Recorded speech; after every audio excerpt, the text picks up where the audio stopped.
Hello guys, welcome to the next episode in the series of Track Nut. My name's Richard Sharman and I'll be taking you through my experience from actually purchasing a bike, and I got two second-hand ones, and getting them ready to go on a track, stroke the road also. So I've got a 1999 Kawasaki Ninja 600 and I have a 1999 first model R1.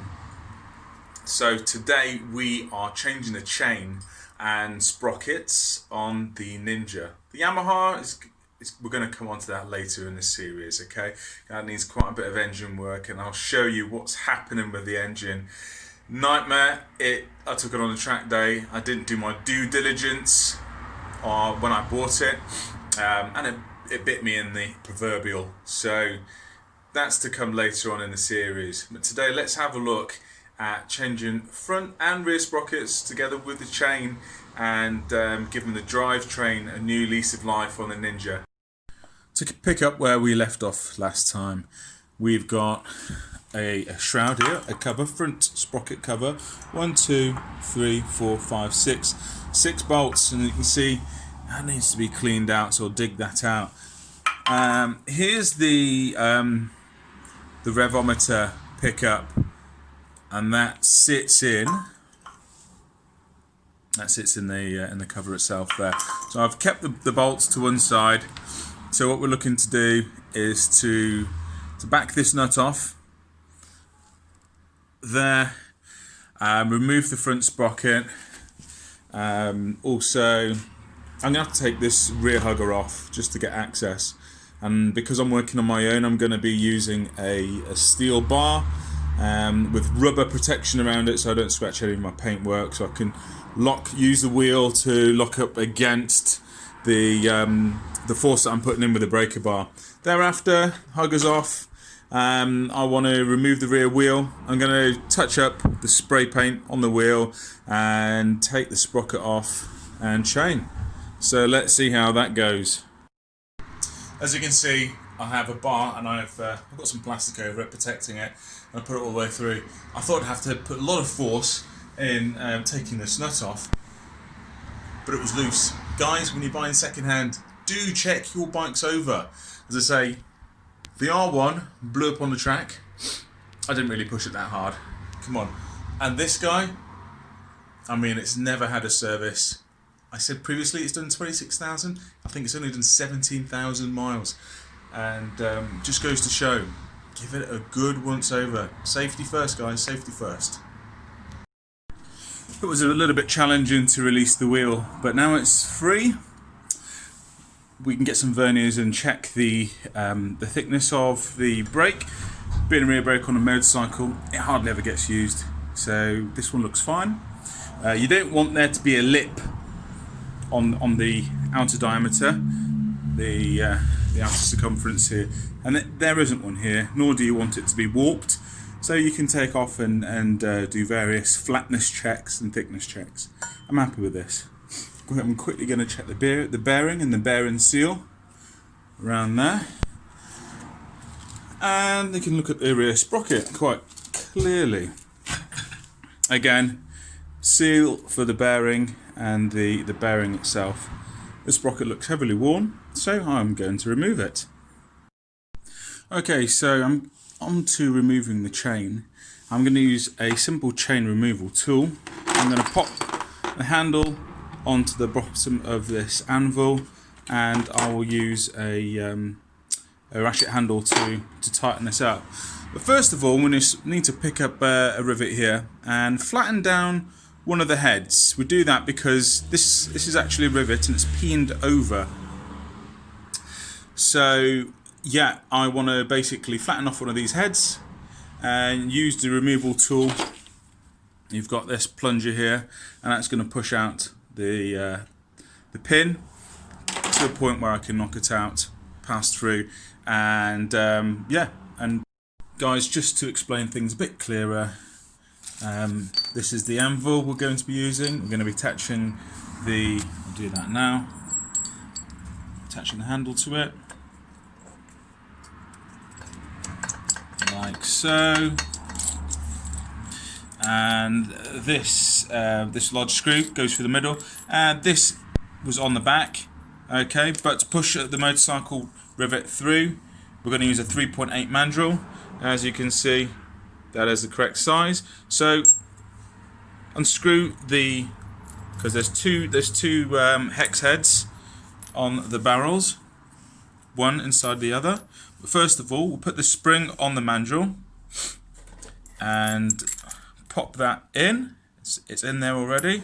So then we're going to screw this onto the back, and then you'll see the mandrel start to pop through, and we'll locate that into the anvil, and I'll pick up when I'm caught up. Guys, I'm ready to go. As you can see, I've used a file and or a cutting disc, a buffing disc, whatever's most appropriate to get the rivet down. And as you can see, I'm built up, ready to push that rivet through. What I did fail to mention is this little guy, this cap comes on the end of the screw thread. And there, that screw thread. We'll need removing first. Hey, falling apart. Okay, I'll catch up and I'll show you the chain removed. Truth be told here, guys, I did complete the mission, as I hope you do too, but I changed down the mandrel size. I put in a 3.8 and it was really tight, so it should be a smooth action all the way through, and this guy is just too fat for the job. So I put the next size down, which is 2.8. I put the 2.8 mandrel in and it pushed the rivet out nicely. Old versus new. Let's have a look how they compare. You've got a 40-tooth sprocket on the back of a Ninja, and that's going to go tooth for tooth. Just examining the tooth there, as you can see, the old teeth are slightly thinner. Again, on the sprockets. What one do we have here?